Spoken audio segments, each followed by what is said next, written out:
You're sitting on the edge of your seat, heart pounding, palms sweaty. You're not sure when the last time you inhaled was, but the room is starting to get a little hazy.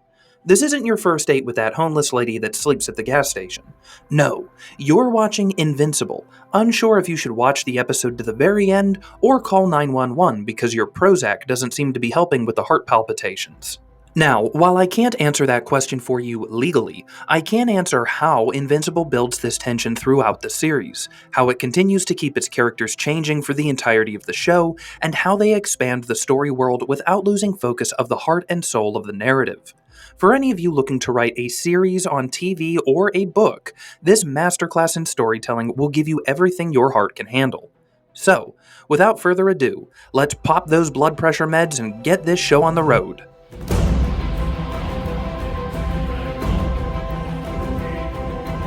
First things first, what is story tension? Well, going back to your first date with Tabitha Lynn from the gas station, it's that impending feeling that something monumental is about to happen, but not knowing for certain if that something is monumentally good or monumentally bad. And while your gurgling intestines might argue that this isn't a great experience, it's actually a key marker for good storytelling. Story tension is the balancing act you play as a writer between uncertainty in outcomes, what is at stake for your characters, and how quickly this all unfolds within your story. Let's start with an example from Season 1, Omni-Man's Evil Secret. As audience members, we know more than every character in the story about who Omni-Man is, so now, every time Nolan walks into the scene, our butts clench tighter than Omni-Man's grip on Red Rush's head. This creates dramatic irony in every scene, because despite knowing what Omni-Man is capable of, we don't know what he's going to do. Since we don't know what he might do, our characters' lives are at stake every time they are around Nolan. And, since the storytellers decide to keep this dark twist Nolan's dirty secret for most of Season 1, the pacing is slow, it festers, and it puts your anxiety meds to the test. In both your storytelling and your questionable love life, it's important, dare I say vital, for your story to have constant tension. This doesn't mean you and Tabitha Lynn are always waving plastic forks at each other, and it doesn't mean your characters' lives are always one wrong move away from certain death. That's exhausting. I'm not angry at you, but we are 1 minute away from death. It means that you need to remind your audience regularly what your focal character wants, several ways in which getting it could go wrong, what happens if things do go wrong, and finally, determining for your story how quickly this conflict builds and releases. We'll look at a less intense version of this from Season 2, Mark's relationship with Amber. From what I've been told, relationships are like poops, difficult yet rewarding. That's great, because while I don't want to watch Mark take Miralax for 8 hours, I do enjoy watching him struggle to maintain a relationship while also struggling to perform his duties as a superhero. This tension is what I like to call a slow background burn, meaning that it is always ongoing whether Mark is in space bonding with his dad, underwater getting married, or going on a cruise with another woman. While failing at a relationship doesn't threaten Mark's life, it does threaten his happiness, and so, all the time we as audience members are absorbed with his superhero adventures, Mark experiences emotional tension by missing out on the normal parts of life that he would like to have. We as audience members wonder if the relationship, and Amber, can survive, and the stakes are gradually raised with each time Mark chooses responsibility over desire. This design for story tension is a thread that needs to weave its way through your entire story, and we're going to come back to that at the end of the video, so stay tuned. But, before we can anticipate how Invincible might increase tension moving forward into Season 3, we need to understand the second key point to writing an engaging series, which is keeping characters dynamic. Most of the time, stories are about character change and growth. A father who questions his life goals because of his son, a boy deciding who he wants to be as a man, a wife questioning her life choices. This would then serve to reason that a series is about bigger change and bigger growth. How far can Nolan, Mark, and Debbie change from the characters we see in Episode 1 to the characters we see in the series finale? Now, that doesn't mean we change a character for the simple sake of making them something different. Motion without direction is just a seizure. What we need is constant growth Or, put another way, character change which brings them closer to a logical or desired end state. For Mark, we've seen this gradual change during seasons 1 and 2, where he went from a naive idealist to a more complicated hero, understanding not everyone can be saved, that the good guys also have flaws, and that even he has the potential for great evil. Just like dramatic story tension, this growth in a character leaves your audience wondering what any given character might choose. This is another type of uncertainty of outcomes, but it's applied to character rather than the plot. Similarly, this should be used by the writer to raise the stakes, leading an audience to question what happens if a character makes one choice over another. And these choices domino, I don't know if that's a verb, into the next choice. Finally, this growth is something you want to consider at the beginning of your story so that you can properly pace a character's development. If you have a beginning state and end state in mind for your character, and this change needs to take place over one episode, you're going to have a drastically different character arc pacing than if this change occurred over, I don't know, 6 seasons. Look at Omni-Man. Do you think you can just break centuries of indoctrination and exploding planets in one season? One argument with his wife? One fistfight with his son? When was the last time any of you went to a family holiday? Even trauma rarely creates big change overnight, so if you need to transform Space Stalin into a model husband and father, it's either going to need time, high stakes, and big choices, or you're going to need one heck of an intervention to force his growth. Now, while you're considering this for your series, something else important to keep in mind is that change can't be reserved for your main character only. Characters, like Tabitha Lynn Spitcup, are vessels for change, some of which undergo a lot, and others of which undergo a little. Not every character in your story will have a come-to-Jesus moment. Not every character will be miles from where they started. Hell, some characters may have regressed.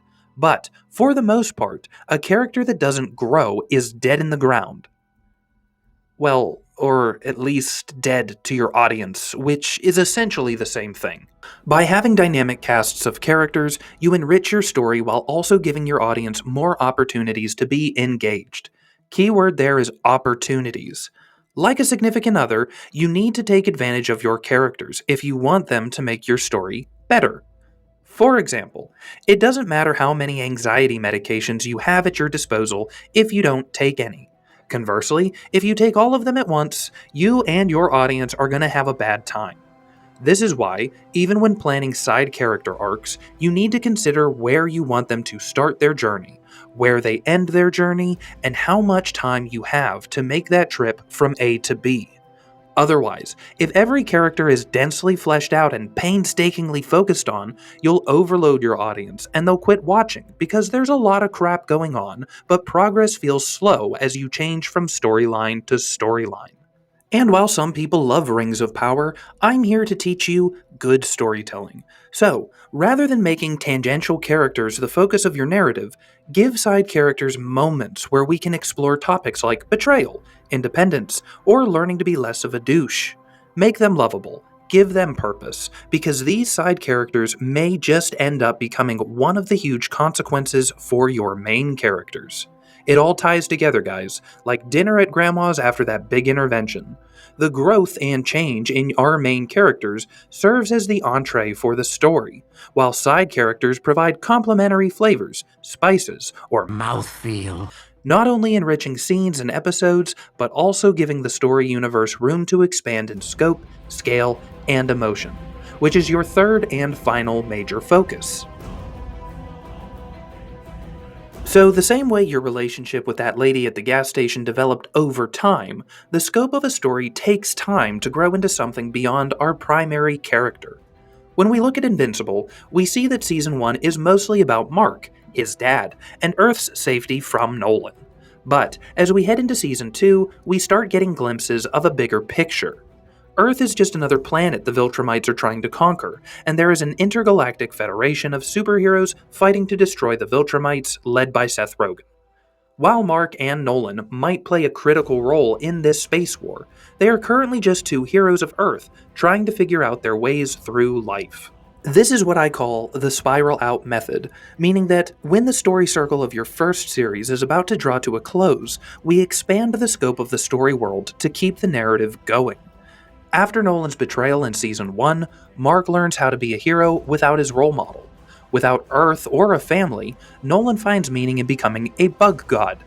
The characters go on existing, but there's not much narrative, not much room for growth, and no reason for these two characters to interact with one another ever again, which takes all of the emotional cojones out of the story.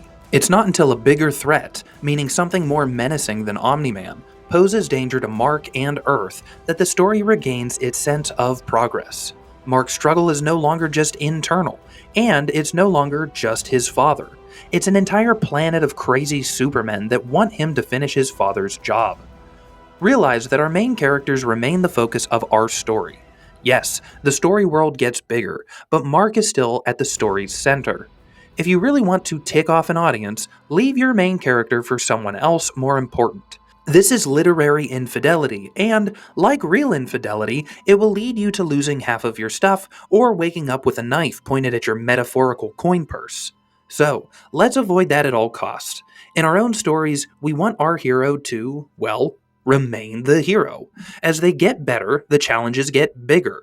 These challenges can be external, like fighting off an entire alien planet, or they can be internal, like forgiving your father for knocking out all of your teeth and using your face to break a train. But no matter what the challenge is, our hero changes, grows, and normally wins. Just to clarify real quick, by normally wins, I mean the big stuff. They should be failing the entire time to the big battle at the end of the series. Anyway, moving on. Your goal as the storyteller is to balance these external threats with internal conflict, making sure your hero is always fighting himself just as much as he is fighting another planet's army or fighting another universe's version of himself. This is because it never matters how big an external struggle becomes, whether Mark is fighting Doc Seismic, his father, or the Viltrumite Empire. A story without internal struggle has no soul. Well, alright, that's a little dramatic, but it's missing the main component that your audience resonates with, which is relatability to the main character. No matter how big your story world gets, no matter how many lives are at stake, or who's at risk of ascending to power, none of it matters without your hero's personal struggles to save it all. So don't lose sight of the seemingly little things that keep your characters up at night, because that is what will keep your audience coming back for every new book and every new season.